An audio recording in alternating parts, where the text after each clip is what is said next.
अब हम आगे बढ़ते हैं passive voice of negative sentence और प्रेजेंट इंडेफिनिट टेंस। मैंने आपको एक्टिव और पैसिव में फ़र्क बता दिया था कि पैसिव में हम सिर्फ काम करने पर फोकस करते हैं कि काम क्या किया जा रहा है, इससे कोई फ़र्क नहीं पड़ता कि काम कौन कर रहा है। अब कुछ रूल्स है, ये बात वही है, चाहे आप रूल्स कहना है चाहे आप फॉर्मूले को डिफाइन करना कहना है, ये फॉर्मूले को यहाँ पे बताया हुआ, अगर आपको फॉर्मूला याद है तो इन रूल्स ये वही चीज़ है, एक ही बात है।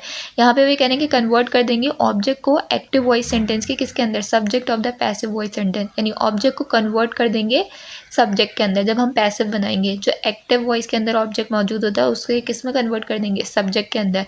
उसके बाद हेल्पिंग वर्ब यूज़ करेंगे is, are, am according to the subject, यानी जो सब्जेक्ट होगा उसके मुताबिक, अगर आई है तो एम लगेगा, ही शी इट या कोई भी सिंगुलर सब्जेक्ट है तो हमारे पास इज लगेगा, आई हमारे पास आई वी यू दे कोई प्लूरल सब्जेक्ट है तो उसके साथ हम हमेशा आर लगाएंगे। क्यों? क्योंकि ये नेगेटिव आगे जो हम ये बात करें ना, then add not to show the negativity of the sentence, क्योंकि हम ये नेगेटिव सेंटेंस का पैसिव वॉइस बना रहे हैं, प्रेजेंट डेफिनेट टेंस का जो नेगेटिव सेंटेंस होता है उसका पैसिव बना रहे हैं, इसलिए हम इज, एम, आर के बाद नॉट लगाएंगे।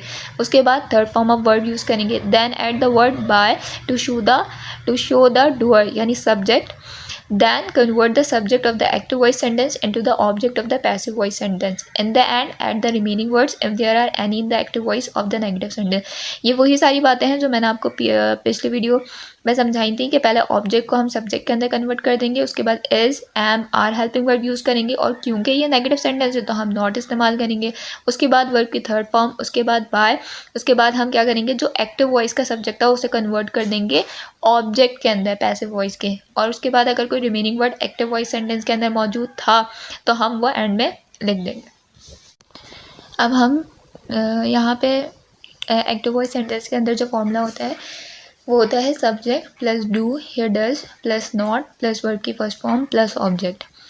जब नेगेटिव सेंटेंस बनाते हैं प्रेजेंट सिंपल टेंस का तो उसका स्ट्रक्चर ये होता है। और पैसिव वॉइस के अंदर फॉर्मूला क्या होता है, ऑब्जेक्ट प्लस इज, एम या are plus not plus verb की third form plus by plus subject. अब पहली एग्जांपल है हमारे पास, she does not tell a lie, वो झूठ नहीं बोलती है, तो अ लाई हमारे पास क्या है, ऑब्जेक्ट, अ लाई क्या है, एक सिंगुलर सब्जेक्ट तो हम लगाते हैं इज, नॉट फॉर्मूले में है नॉट, फिर वर्ब की थर्ड फॉर्म टेल, टेल की थर्ड फॉर्म होती है टोल्ड, फिर आएगा बाय, और सब्जेक्ट किसमें चेंज हो जाएगा, object of the passive voice sentence, तो क्या हो जाएगा, हर। मैंने आपको पीछे बताया था कि प्रोनाउंस तब्दील होते हैं, शी है तो हर हो जाएगा, ही है तो हिम हो जाएगा, आई है तो मी हो जाएगा जब हम ऑब्जेक्ट में जाएंगे। लेकिन अगर इसी ऑब्जेक्ट, सपोज करें ये ऑब्जेक्ट है तो हर जब एज ए सब्जेक्ट बनेगा तो वो क्या होगा, शी। फिर हमारे नेक्स्ट सेंटेंस है, she does not wash my clothes, वो मेरे कपड़े नहीं धोती है, तो माई क्लॉथ्स क्या है, यहाँ पे मेरा ऑब्जेक्ट था, ऑब्जेक्ट को किस में कन्वर्ट कर दिया, subject of the passive voice sentence, my clothes are, are इसलिए क्योंकि एक से ज़्यादा है तो आर लगता है, आर नॉट, वॉश की थर्ड फॉर्म है वॉश्ड, बाय लगेगा वर्ब की थर्ड फॉर्म के बाद बाय, उसके बाद सब्जेक्ट क्या है, शी को जब हम एज अ ऑब्जेक्ट लिखते हैं तो क्या लिखते हैं, her. I do not teach them, मैं उन्हें नहीं पढ़ाती हूँ। दे, दैम किस में कन्वर्ट हो जाएगा, सब्जेक्ट में, तो एज अ सब्जेक्ट हम दैम को क्या लिखते हैं, they are not taught by, और आई किस में कन्वर्ट हो जाएगा, एज ऑब्जेक्ट, तो आई को ऑब्जेक्ट में लिखते हैं मी। फिर है we do not like sweets, हम स्वीट्स पसंद नहीं करते हैं, स्वीट्स क्या है हमारे पास, यहाँ पे ऑब्जेक्ट है, स्वीट्स आर नॉट, लाइक की थर्ड फॉर्म होती है liked, by us. I do not punish them, मैं उन्हें पनिश नहीं करता हूँ, दैम क्या है हमारे पास ऑब्जेक्ट, ये किस में कन्वर्ट हो जाएगा, subject of the passive voice, तो दे आर नॉट, पनिश की थर्ड फॉर्म पनिश्ड, बाय मी, आई किस में कन्वर्ट हो गया, एज ऑब्जेक्ट, और आई को जब ऑब्जेक्ट में लिखते हैं तो मी लिखते हैं। We do not sell these books, हम ये किताब नहीं बेचते हैं, दीज बुक्स क्या है हमारे पास, ऑब्जेक्ट, दीज बुक्स एक से ज़्यादा है, प्लूरल सब्जेक्ट है तो these books are not, sell की थर्ड फॉर्म होती है sold, by us.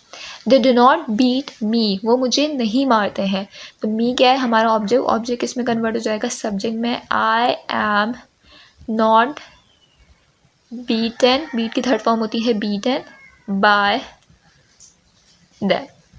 He does not like this house, वो ये घर पसंद नहीं करता है, दिस हाउस क्या है हमारे पास ऑब्जेक्ट, तो हमारे पास क्या हो जाएगा, this house is not liked by, he किस में कन्वर्ट हो जाएगा एज ऑब्जेक्ट, हिम में। She does not pluck the flowers, वो फूल नहीं तोड़ती है। तो द फ्लावर्स हमारे पास क्या है, ऑब्जेक्ट, ऑब्जेक्ट इसमें लिख दिया हमने as a subject of the passive voice sentence. The flowers are not plucked by her. हमारे पास है यू डू नॉट।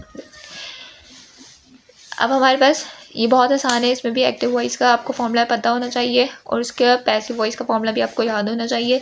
सीक्वेंस वही है, ऑब्जेक्ट ही आएगा शुरू में, बस हेल्पिंग वर्ब चेंज होते रहेंगे, वर्ब की third form by, subject remaining words वहीं पे है। क्योंकि ये नेगेटिव सेंटेंस है इसलिए हमने इज एम आर के बाद नॉट लगाया है, जैसे कि डू या डस के बाद नॉट लगा हुआ होता है। आपने भी बिल्कुल ऐसे ही करना है, बहुत आसान है, सिर्फ फॉर्मूला याद होना चाहिए। आसानी के साथ सारे एग्जाम्पल्स सॉल्व हो जाएंगे।